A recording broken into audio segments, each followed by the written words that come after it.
पुष्पा जी अपने बेटे राकेश के साथ एक गांव में रहती थी। पुष्पा जी ने अपनी जिंदगी का हर लम्हा अपने बेटे की खुशियों के लिए जिया था। एक दिन राकेश बड़ी उत्सुकता से अपनी माँ के पास आता है। माँ, आपको एक खुशखबरी सुनानी थी। राकेश उत्साहित होकर कहता है। पुष्पा जी उसकी आंखों में चमक देखकर मुस्कुराती हैं और पूछती हैं, बेटा क्या बात है? राकेश गर्व से कहता है, माँ, मुझे शहर में नौकरी मिल गई है। पुष्पा जी खुश तो होती हैं, लेकिन साथ ही चिंता भी उनके चेहरे पर झलकने लगती है। ये तो बहुत अच्छी बात है बेटा, लेकिन तू अकेला शहर में कैसे रहेगा? वो चिंतित होकर पूछती हैं। राकेश माँ को दिलासा देता है। माँ, तुम चिंता मत करो, मैं शहर जाकर सब ठीक कर लूंगा और फिर तुम्हें भी अपने पास बुला लूंगा। माँ के लिए बेटे की ये बात संतोषजनक नहीं थी। उनका मन भारी हो गया। बेटा तू मुझे छोड़कर चला जाएगा तो मैं यहाँ किसके सहारे रहूंगी? पुष्पा जी की आवाज में चिंता झलकती है। राकेश उन्हें भरोसा दिलाते हुए कहता है, माँ, मैं तुम्हें ज्यादा दिनों तक अकेला नहीं छोड़ूंगा। थोड़े पैसे जोड़ लो, फिर तुम्हें भी बुला लूंगा। समय बीता गया और राकेश शहर चला गया। वो मेहनत करने लगा और हर हफ्ते गांव आता, माँ से मिलता और घर के खर्च के लिए पैसे दे जाता। कुछ महीनों बाद एक दिन पुष्पा जी के घर कुछ मेहमान आते हैं। दो अनजान पति पत्नी जो अपना नाम रामेश्वर और कमलेश बताते हैं। वे उनकी चौखट पर आकर बैठते हैं। रामेश्वर जी सम्मान से कहते हैं, बहन जी, हमने आपके बेटे को देखा है। हम अपनी बेटी कनिका की शादी उससे करना चाहते हैं। पुष्पा जी थोड़ा चौंकती हैं। तभी कमलेश बोल पड़ती है, बहन जी, हमारी बेटी बहुत सुंदर है और हम आपको बहुत सारा दहेज देंगे। हमारे पास बहुत पैसा है। ये सुनते ही पुष्पा जी का चेहरा गंभीर हो जाता है। बहन जी, पैसे और दहेज की बात मत कीजिए। हम दहेज नहीं लेंगे और आप इतने अमीर लोग हैं, हम गरीब हैं, हमारी आपकी निभेगी कैसे? लेकिन सामने बैठे रामेश्वर जी ने मुस्कुराते हुए कहा, बहन जी, हम सब पता कर चुके हैं, हमें आपका लड़का बहुत पसंद है। रिश्ते पैसे से नहीं, दिल से निभाए जाते हैं। राकेश से बात करके लड़की को देखने की योजना बनती है। राकेश और पुष्पा जी लड़की को देखने जाते हैं। कनिष्का सुंदर और सुलझी हुई लगती है और रिश्ता तय हो जाता है। जल्द ही शादी भी हो जाती है और कनिका बहू बनकर इस घर में आ जाती है। कुछ दिन तक सब कुछ ठीक चलता है। फिर राकेश अपने काम पर वापस जाने लगता है। एक दिन कनिका उससे कहती है, मैं इस गांव में नहीं रह सकती, मुझे भी शहर ले चलो। राकेश उसे समझाने की कोशिश करता है, तुम कुछ दिन माँ के साथ रहो, फिर मैं तुम दोनों को शहर ले जाऊंगा। लेकिन कनिका गुस्से में जवाब देती है, मैं इस गरीबी में नहीं रह सकती। पता नहीं पापा ने क्या देखकर मेरी शादी यहाँ कर दी। या तो मुझे शहर ले चलो या फिर मैं अपने पापा के घर जा रही हूँ। पुष्पा जी ये सब सुनती हैं और मन ही मन सोचती हैं कि कहीं घर में कलह न बढ़ जाए। इसलिए वो बेटे से कहती हैं, बेटा तू बहू को लेकर चला जा, मेरी चिंता मत कर। राकेश कुछ सोचता है और कहता है, नहीं माँ, ऐसा करते हैं, हम सब साथ में शहर चलते हैं। अब तीनों शहर में रहने लगते हैं। लेकिन कुछ ही दिनों में कनिका का व्यवहार बदलने लगता है। वो हर समय सास से छुटकारा पाने के बारे में सोचती रहती है। एक दिन जब पुष्पा जी राकेश से बातें कर रही थी, तभी कनिका वहां आ गई। वो गुस्से से तमतमाते हुए बोली, हाँ माँ जी, आप भड़का लीजिए इन्हें मेरे खिलाफ। जब से ये शहर में आए हैं, ना तो मुझे कहीं घुमाने ले गए हैं, ना ही मेरे साथ ढंग से बातचीत करते हैं, और ये सब आपके कारण हो रहा है। कनिका तीखे स्वर में कहती है। राकेश को ये सुनकर बहुत गुस्सा आता है। वो शांत लेकिन सख्त लहजे में कहता है, कनिका, ये कैसी बातें कर रही हो तुम मेरी माँ से? मैं बस इसलिए कहीं नहीं जा पाता क्योंकि मेरे पास समय नहीं है, वरना माँ तो हमेशा मुझसे कहती है कि तुम्हें घुमाने ले जाऊं। इसलिए माँ पर झूठे आरोप लगाना बंद करो। ये सुनकर कनिका और गुस्से में आ जाती है। पुष्पा जी सोचने लगती हैं कि अगर बहू को मनाने से घर का माहौल ठीक हो सकता है तो उसे कुछ कहना चाहिए। बेटी गुस्सा मत कर, मैं राकेश से बात करती हूँ। राकेश, तू आज ही बहू को कहीं घुमाने ले जा और जो ये कहे इसकी हर बात मान लेना। पुष्पा जी प्यार से कहती हैं, लेकिन कनिका और भड़क जाती है। रहने दीजिए माँ जी, आप ही ने इन्हें मेरे खिलाफ भड़काया है और फिर मेरे सामने भली बनने का नाटक करती हैं। मुझे अब कहीं नहीं जाना, और अगर जाना होगा तो आपसे पूछने की जरूरत नहीं है। ये कहकर वो गुस्से से कमरे में चली जाती है। उसकी ये बात सुनकर पुष्पा जी का दिल टूट जाता है। अगले दिन से कनिका ने खाना बनाना बंद कर दिया। राकेश के काम पर जाते ही वो अपने पिता के घर चली जाती और उसके आने से ठीक 1 घंटे पहले वापस लौट आती। राकेश को इस बात की भनक तक नहीं लगती। फिर एक दिन कनिका अपने साथ एक आदमी को लेकर घर आती है। माँ जी, ये प्रकाश जी हैं। ये बुजुर्गों को तीर्थ यात्रा पर लेकर जाते हैं। 1 महीने की यात्रा है जिसमें सारे तीर्थ कराए जाते हैं, बहुत कम खर्च में। मैंने आपके पैसे भी जमा करा दिए हैं। आप शाम को ही इनके साथ चली जाइए। कनिका मुस्कुराकर कहती है।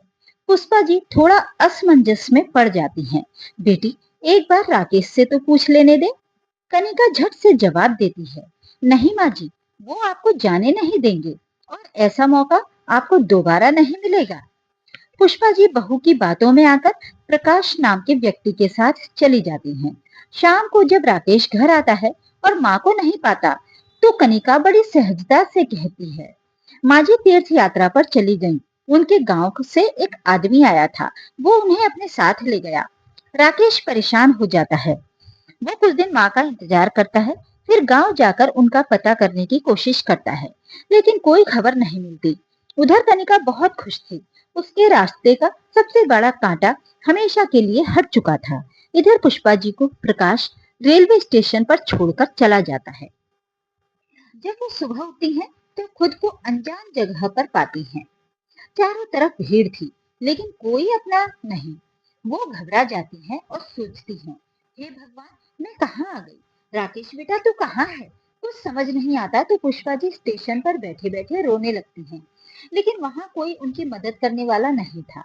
उधर राकेश दिन ब दिन परेशान रहने लगा। माँ की कोई खबर नहीं थी। वो धीरे धीरे कमजोर पड़ने लगा। खाने पीने का होश नहीं रहा। ऑफिस जाना भी बंद कर दिया। जब कनिका ने उसकी ये हालत देखी, तो वो अपने पिता के पास गई और गुस्से से बोली, पापा, जिस आदमी को आपने भेजा था उससे पूछिए कि माँ कहाँ है।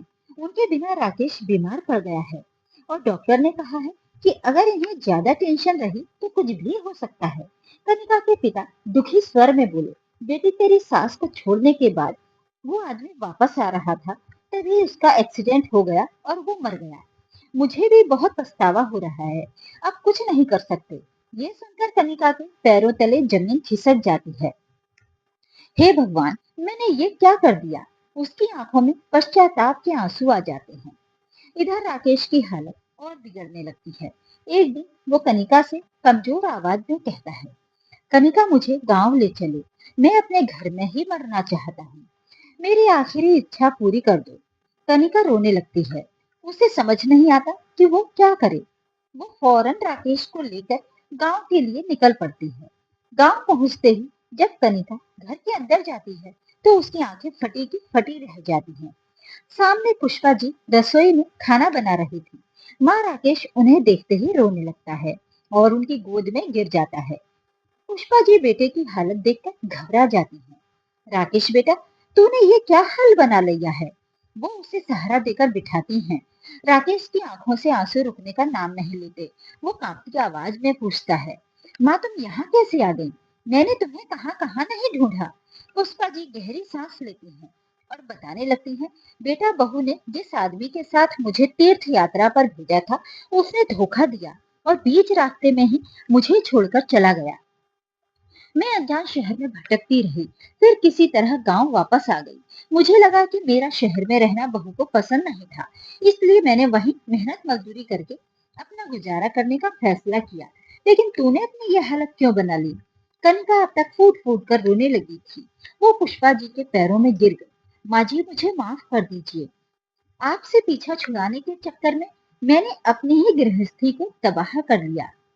राकेश की हालत मेरी वजह से है और मेरे पिता ने जो किया उसका अंजाम भी उन्हें भुगतना पड़ा। राकेश अब तक बहुत कमजोर हो चुका था। वो धीरे से बोला, अब तुम यहाँ से चली जाओ। मुझे मेरी माँ के चरणों में मरने दो। कम से कम आखिरी समय में मेरी माँ मेरे साथ हो। पुष्पा जी की आंखों में आंसू आ जाते हैं। वो राकेश के सिर पर हाथ फेरती हैं और दृढ़ स्वर में कहती हैं, नहीं बेटा, मैं तुझे मरने नहीं दूंगी और कनिका, तुझे भी माफ करती हूँ। अपने किए की सजा तुझे मिल चुकी है। अब तू भी संभल जा और अपने पति की देखभाल कर। इसके बाद कनिका और पुष्पा जी मिलकर राकेश की सेवा करने लगती हैं। कनिका दिन रात उनके पास बैठकर देखभाल करती है और उसका मन बहलाने की कोशिश करती है। माँ का प्यार और पत्नी का पश्चाताप देखकर राकेश धीरे धीरे ठीक होने लगता है।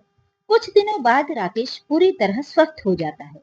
एक दिन वो माँ के पास बैठकर कहता है, माँ मैं अब शहर नहीं जाना चाहता, यही गांव में रहकर कोई काम कर लूंगा। शहर की चकाचौंध में सब कुछ धुंधला हो जाता है, यहाँ तक कि रिश्ते भी। कुछ ही दिनों बाद कनिका के पिता गांव आते हैं। वो पुष्पा जी के पैरों में गिरकर रोने लगते हैं। बहन जी, मैं अपनी बेटी को सुखी देखना चाहता था, लेकिन इस लालच में ये भूल गया कि एक माँ को उसके बेटे से अलग करके जो पाप कर रहा हूँ, उससे मेरी बेटी का संसार कभी खुशहाल नहीं रह सकता। मुझे माफ कर दीजिए। पुष्पा जी उन्हें उठाकर कहती हैं, भाई साहब मैंने आप सभी को माफ कर दिया। अब बस इस बात को यहीं खत्म कर दीजिए और आगे से किसी के साथ ऐसा मत होने दीजिए। इसके बाद कनिका पूरी तरह बदल जाती है। अब वो अपनी सास की सेवा करती और घर का हर काम खुद संभालती और राकेश को खुश रखने की पूरी कोशिश करती। राकेश माँ और पत्नी के बदलते व्यवहार से बहुत खुश रहने लगा।